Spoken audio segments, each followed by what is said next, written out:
મિત્રો, આપણા નવા વિડીયોમાં તમારું સ્વાગત છે.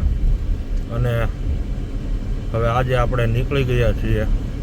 તમને જેમ આગળના વિડીયોમાં કીધેલું કે આપણે કોઈ અચાનક કોઈ કારણોસર ગામડે આવવાનું થયું હતું, તો ત્યાં જવા માટે નીકળી ગયા છીએ. અને એ જ રૂટમાં આપણે વચ્ચે જંગલ પણ આવે છે. તો આજના વિડીયોમાં આપણે જંગલની વિઝિટ લેશું અને તમને બતાવશું કેવું જંગલ છે અને ક્યાં આવે છે. એના માટે આપણા વિડીયોને હજુ સુધી તમે લાઈક નથી કરી તો લાઈક કરી દેજો. ચેનલ સબસ્ક્રાઈબ ના કરી હોય તો ચેનલ અવશ્ય સબસ્ક્રાઈબ કરજો. વિડીયો ગમે તો શેર કરજો. ગઈકાલે મિત્રો આપણે વિડીયો શૂટિંગ તો કર્યું હતું, પણ હવે ખબર નહીં એ વિડીયો શૂટિંગ ડિલીટ થઈ ગયું હતું, એટલે એ કાલનો વિડીયો થોડો મિસમેચ થઈ ગયો છે. અને કાલનો વિડીયો આપણો એવો હતો, આપણે વાડીએ જઈને બનાવ્યું હતું કાજુ ગાંઠિયાનું શાક. તો એની અમુક ક્લિપો છે જે હું તમને વિડીયોમાં સાથે સાથે આપીશ.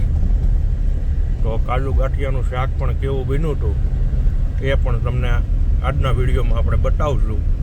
એના માટે આપણો વિડીયો તમે જોતા રહેજો. અને ધીરે ધીરે અત્યારે હવે આપણે જંગલમાં એન્ટ્રી કરીએ છીએ. તો વિડીયો આપણો જોતા રહેજો.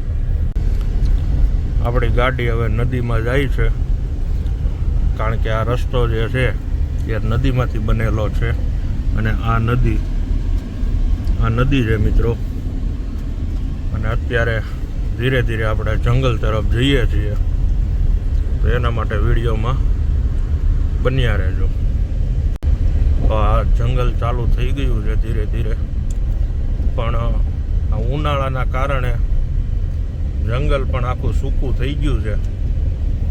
જંગલ જેવું તો કાંઈ લાગતું જ નથી અત્યારે આ આખું. બાકી ચોમાસામાં તમે આ જગ્યાએ આવો તો તમને ખૂબ મજા આવે. એટલું લીલું છમ હોય. આ આખું જંગલ છે. અને હજુ હું તમને આગળ પણ બતાવીશ. અને અહીંયા ડુંગરા ઉપર ખોડિયાર માતાજીનું મંદિર પણ છે, એ પણ હું તમને વિડીયોમાં બતાવીશ. વિડીયો તમે જોતા રહેજો. આ આખું જંગલ કીધું મિત્રો કે અહીંયા ખોડિયાર માતાજીનું મંદિર પણ છે. તો એ આ સામે જે ડુંગર દેખાય એ ડુંગર ઉપર ખોડિયાર માતાનું મંદિર છે. અને એ મંદિર જંગલમાં જ હતું, પણ હવે ધીરે ધીરે લાગે છે કે બધું ઝાડવા કાપીને હવે જંગલ જેવું કાંઈ રહેવા નથી દીધું. અને હું જાઉં છું મારા મામાના ઘરે. અને આ છે ખોડિયાર માતાજીનું મંદિર. આ ખોડિયાર માતાજીનું મંદિર છે. અને આ બધું જંગલ જ હતું, પણ અત્યારે એવું લાગે છે કે જંગલ જેવું કાંઈ રહેવા નથી દીધું. પણ એવું બી હોઈ શકે કે ઉનાળાનો ટાઈમ છે તો બધું આપણને અત્યારે એવું દેખાતું હોય, કારણ કે પાન બાન હોય નહીં. બાકી છે જ ઓલરેડી જંગલ અત્યારે. અને જંગલમાં જંગલ ખાતું આટલો રસ્તો બનાવતું પણ નથી, કારણ કે જંગલી જનાવરો હોય એ આમાં ચાલતા હોય, એટલે આ રસ્તો એટલો ડેવલપ નથી કરતા આ લોકો. અને આ જો અત્યારે આપણે જંગલમાં ચાલીએ છીએ. આ જો આખું ચારે બાજુ નકરી ઝાડી જ છે.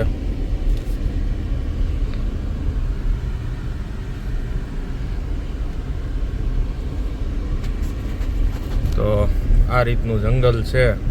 અને કાલે સાંભળવામાં આવ્યું હતું, જો કે અમારા ગામ સાઈડ પહેલાં તો બહુ બધા સિંહ ને એવું હતું, અને અમારી કાઠિયાવાડી ભાષામાં કહીએ તો હાવજ. પણ અત્યારે હવે નથી એવા સમાચાર મળ્યા છે. બાકી આ જંગલની અંદર હાવજ પણ રહે છે. રોજ લીલ આવા બધા જનાવરો હોય છે. અને આ ખોડિયાર માતાનું મંદિર, માતાજીના મંદિરમાં જવા માટેનો ગેટ છે, દરવાજો છે.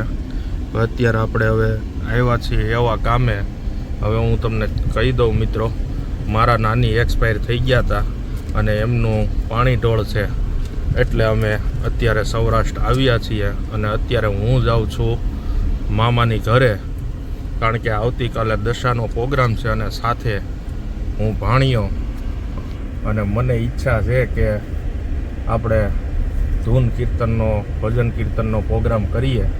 એટલે અત્યારે હું ત્યાં બધી વ્યવસ્થા કરાવવા માટે જાઉં છું.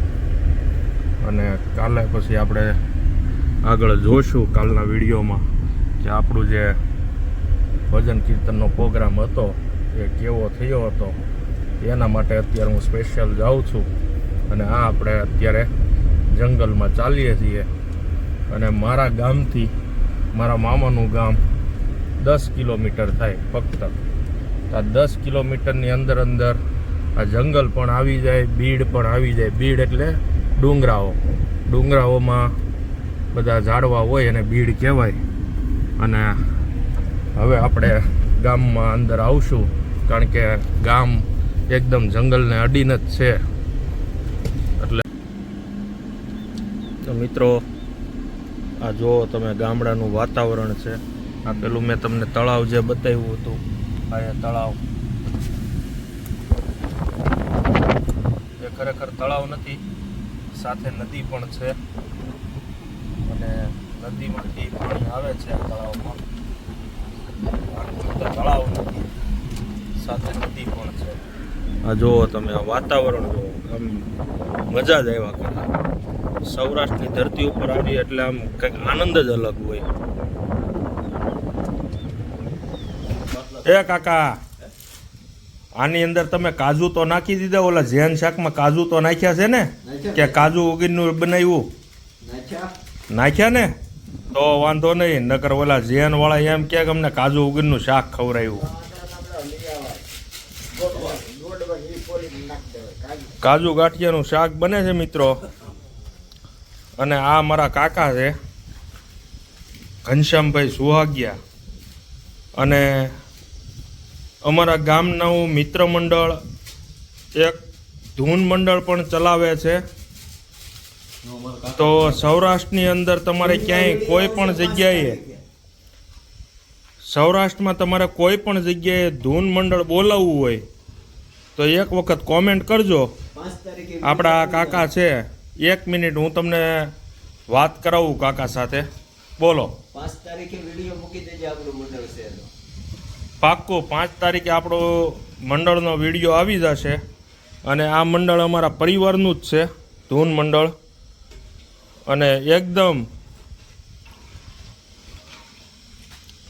નિસ્વાર્થ ભાવે ચલાવવામાં આવે છે. અને એના અંદર જે કાંઈ પણ પૈસા આવે છે એ પૈસા બધા જ ગૌશાળામાં જાય છે. વડતાલ રઘુવાડીમાં જાય છે. તો તમને જો ધૂન મંડળ પણ અમારું સારું લાગે તો કોમેન્ટ કરજો. અને કોઈને ધૂન મંડળ પણ બોલાવવું હોય તો એક વખત અમને અચૂક ફોન કરજો. હું આ અમારા ઘનશ્યામ કાકા છે એનો નંબર આપણા ડિસ્ક્રિપ્શનમાં નાખી દઈશ. એટલે તમે ડાયરેક્ટ ફોન કરી દેજો. અને ડાયરેક્ટ વાત ના થાય, ડાયરેક્ટ ફોન ના થાય તો મને ફોન કરજો. મારો નંબર તો દરેક વિડીયોની અંદર આવે છે, 96 38 38 30 46. આ નંબર ઉપર ફોન કરજો એટલે હું તમારો કોન્ટેક કરાવી આપીશ. બરાબર. અને અત્યારે અમારા ધૂન મંડળના મેન કાર્યકર્તા છે જે કાજુ ગાંઠિયાનું શાક બનાવે છે. તો તમે કહેજો કે આ શાક તમને જોવામાં કેવું લાગે છે. કોમેન્ટ કરજો એક વખત મિત્રો, જરૂર. તો મિત્રો, શાક બની ગયું હતું અને હવે બધા અંધારામાં જમવા બેસી ગયા છીએ. આ છે વાડીઓની મોજ. અને ઘરેથી છોકરાઓને આવવું હતું એટલે આપણે એને લઈ આવ્યા હતા. અને આ બધા અમારા કાકા અને દાદા છે. અને બધા હવે કાજુ ગાંઠિયાનું શાક અને સાથે રોટલા અને છાશ. આ છે વાડીઓની મોજ.